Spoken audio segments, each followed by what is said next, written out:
अच्छा जी, तो आज हम पढ़ने वाले हैं ग्लैन्युलर लेयर और हाइली लेयर। मैंने आपको बताया था लास्ट वीडियो में कुछ डेंटिन्स के बारे में कि हमारे पास जो है वो मिडल डेंटिन, सर्कम्फलेक्स डेंटिन और प्री डेंटिन है। लेकिन हमारे पास डेंटिन में कुछ लेयर्स नज़र आ रही होती हैं, ठीक है। अब ये दोनों लेयर जो है ना, ये हमारे पास रूट में अब नज़र आती हैं, क्राउन में नज़र आती है। मतलब ये हमारे पास रूट है, सही है।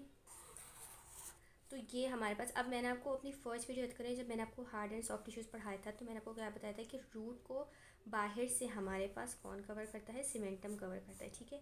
तो रूट के आउटसाइड हमारे पास क्या प्रेजेंट होता है, सीमेंटम प्रेजेंट होता है, सही है। तो अब ये जो है हमारे पास ग्रैन्युलर लेयर, ये ग्रैन्युलर लेयर होती कैसे, देखें। हमारे पास ये पल्प है और ये हमारे पास डेंटिनल ट्यूब्यूल्स जा रही हैं, ठीक है। अब यहाँ पे रूट में जो हमारे पास डेंटिनल ट्यूब्यूल्स जब जाती हैं ना, तो ये डेंटिनल ट्यूब्यूल्स यहाँ पे सेमेंटम की तरफ और रूट की तरफ जो है यहाँ पे कुछ ब्रांचिंग्स दे देती हैं, ठीक है। और इस ब्रांचिंग की वजह से हमारे पास ये एरिया जो है ना, रूट का इस तरफ वाला एरिया, ये एरिया हमें थोड़ा डार्क नज़र आता है, ठीक है। हमें थोड़ा डार्क नज़र आएगा।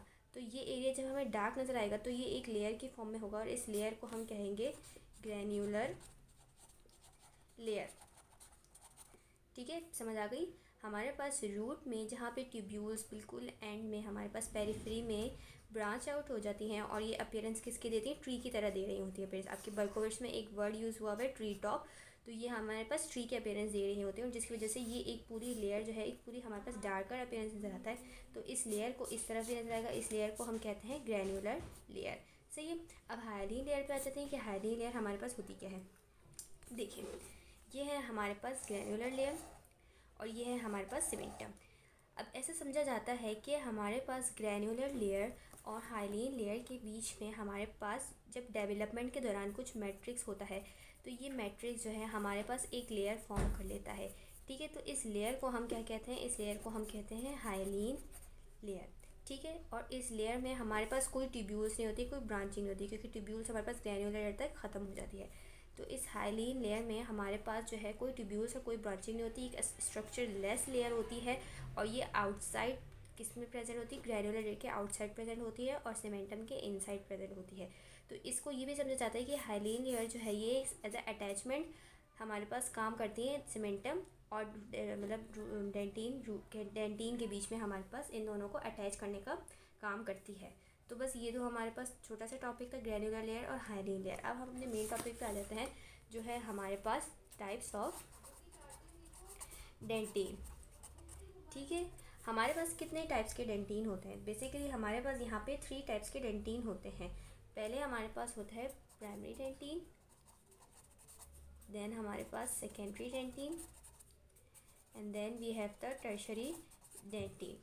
जब हमारे पास डेंटिनोजेनेसिस स्टार्ट होती है, डेंटिन फॉर्मेशन स्टार्ट होती है, तो उस वक्त जितना भी डेंटिन बनेगा हमारे पास वो क्या होता है, प्राइमरी डेंटिन। देखिए, जब भी हम टूथ डेवलपमेंट पढ़ेंगे आपको, तो उसमें मैं एक बता दूँ कि पहले हमारे पास क्राउन फॉर्म होता है, फिर क्राउन जब हमारे पास इरप्ट होता है तो हमारे पास उसके बाद रूट की फॉर्मेशन स्टार्ट होती है। तो पहले हमारे पास क्राउन फॉर्म होता है, देन हमारे पास रूट फॉर्म होती है। तो जब डेंटिनोजेनेसिस हमारे पास स्टार्ट हो गई, क्राउन बनना स्टार्ट हो गया, तो उस वक्त हमारे पास जितना डेंटिन फॉर्म हुआ होगा ना, उसको हम कहेंगे प्राइमरी डेंटिन। इसको दूसरे ज़बान में हम कहेंगे कि बिफोर इरप्शन, यानी ये टूथ अभी इरप्ट नहीं हुआ है। टूथ इरप्शन से पहले हमारे पास जितना डेंटिन फॉर्म हो रहा है ना, हम उसको क्या कहेंगे, हम उसको कहेंगे primary dentin. And once the tooth get erupted, अब ये टूथ क्या हो गया, हमारे पास इरप्ट हो गया है, सही है। उसके बाद हमारे पास यहाँ पे रूट की फॉर्मेशन इसकी होना स्टार्ट हो गई और उसके बाद हमारे पास जितना डेंटिन डिपॉजिट हो रहा है ना, ये थोड़ा गंदा सही बन गया, सॉरी। तो उसके बाद हमारे पास जितना डेंटिन हो रहा है ना डिपॉजिट होना, उसको हम क्या कहते हैं, उसको हम कहेंगे सेकेंडरी डेंटिन।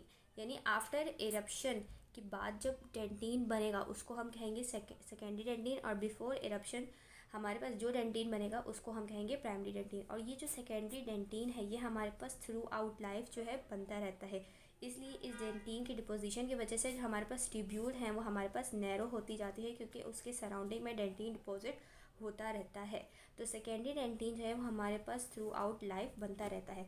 लेकिन अगर कभी हमारे पास कोई इंजरी हो जाए, कोई ट्रॉमा हो जाए या डेंटिन कहीं से लॉस्ट हो जाए, तो उसकी जगह जो न्यू डेंटिन, जाहिर सी बात है डेंटिन तो फॉर्म हो रहा है, तो अगर एज ए डिज़ीज़ के तौर पर कोई डेंटिन वहाँ से हट जाए ये किसी ट्रॉमा की वजह से कोई डेंटिन लॉस हो जाए और उसकी जगह अगर न्यू डेंटिन फॉर्म होना, तो हम उसको सेकेंडरी डेंटिन नहीं कहेंगे, हम उसको कहते हैं टर्शरी डेंटिन।